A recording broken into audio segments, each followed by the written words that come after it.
Di balik kesuksesan seorang pengusaha, tentu ada perjalanan panjang yang tak mudah. Ada proses jatuh bangun yang harus dihadapi.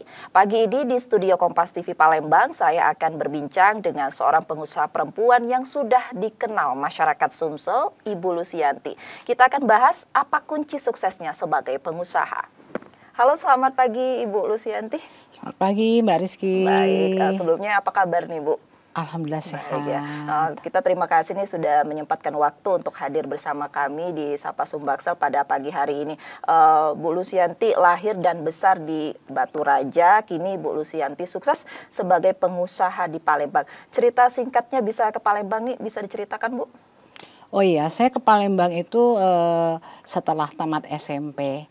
Jadi karena saya ada saudara atau adik tepatnya itu mempunyai kebutuhan khusus, maka orang tua saya membawa kami pindah ke Palembang untuk memasukkan adik saya itu ke sekolah luar biasa.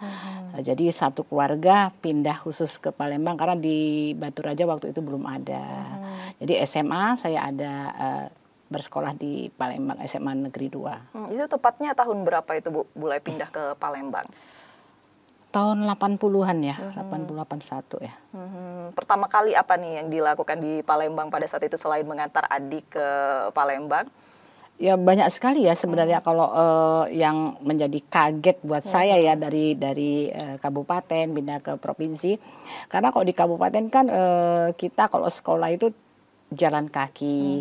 Kalau di sini kan naik oplet seperti itu. Jadi hal-hal seperti itu buat kami dari daerah itu sesuatu yang baru. Jadi saya coba di sini kan banyak sekali fasilitas les gitu, les matematika, les bahasa Inggris begitu. Jadi saya juga tentu menyesuaikan dengan keadaan yang baru dan itu cukup memakan waktu bisa nyaman. Saya penasaran nih, menjadi seorang pengusaha sukses di Sumsel, terlebih Ibu adalah perempuan, mungkin cita-cita awalnya nih jadi apa nih Bu? Dulu waktu kecil saya cita-citanya malah jadi dokter ya, karena kalau ditanya itu kayaknya profesi dokter itu benar-benar profesi yang menggiurkan ya. Profesi yang seolah-olah menjamin gitu bahwa wah ini bakal sukses kalau jadi dokter. Jadi saya kalau ditanya jadi apa nanti besar, selalu ngomongnya jadi dokter. Baik, awalnya cita-cita mau jadi dokter, kok bisa terjun ke pengusaha ini seperti apa Bu? Iya, saya tuh berawal dari pendidikan. Pendidikan saya adalah teknik sipil. Jadi tentu yang saya kerjakan pasti yang berkaitan dengan teknik. Jadi teknik di lapangan, misalnya pembangunan jalan. Dari situ saya bukan langsung jadi pengusaha Mbak Rizky, tapi bekerja dulu dengan orang cukup lama ya.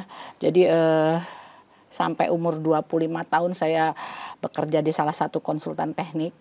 Kemudian pada 25 tahun itu ada seorang pimpinan konsultan namanya PT Pamintori itu yang menawarkan kepada saya bagaimana kalau saya memegang sebagai pimpinan cabang Pamintori di Sumsel. Tentu kesempatan yang tidak selalu ada, tidak akan saya sia-siakan dan saya menyanggupi dan tentu saya harus bertanggung jawab dengan itu. Mulanya ini usaha di bidang apa Bu? Konsultan teknik baik perencanaan maupun pengawasan, jalan, jembatan, bangunan dan lain-lain. Waktu itu Ibu bergerak sendiri kah atau ada yang lain? Ada staff juga, jadi ada tim lah ya, ada tim. Jadi apabila saya mengerjakan proyek yang memang kita belum punya tenaga ahlinya, maka saya harus lapor ke Jakarta. Jakarta mengirim tenaga ahli yang profesional untuk mengerjakan proyek tersebut. Pada saat itu peran keluarga sendiri nih Bu?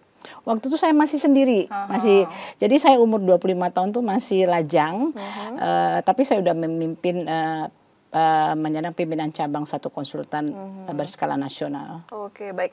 Sebagai sosok pengusaha perempuan nih yang banyak dikenal oleh masyarakat Sumsel, pernah tidak Bu mengalami hal-hal yang mungkin diremehkan oleh masyarakat ataupun oknum-oknum tertentu?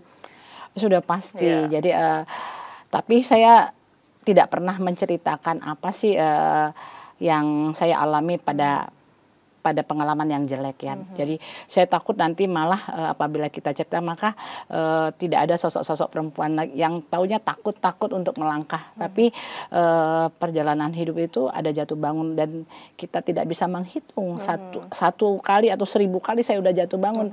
Yang kita harus tekadkan bahwa kita bisa dan harus bisa menyelesaikan yang menjadi tanggung jawab kita. Baik, Bu Lucy, prinsip apa nih yang dipegang sampai saat ini sehingga Ibu bisa berada di posisi saat ini? Fokus. Jadi komit dan fokus ya. Jadi kalau kita memegang sesuatu, baik itu usaha atau cita-cita, maka kita harus fokus sungguh-sungguh sehingga kita bisa mendapatkan apa yang kita harapkan. Baik, tentunya juga semua orang mempunyai porsi dan haknya masing-masing ya Bu ya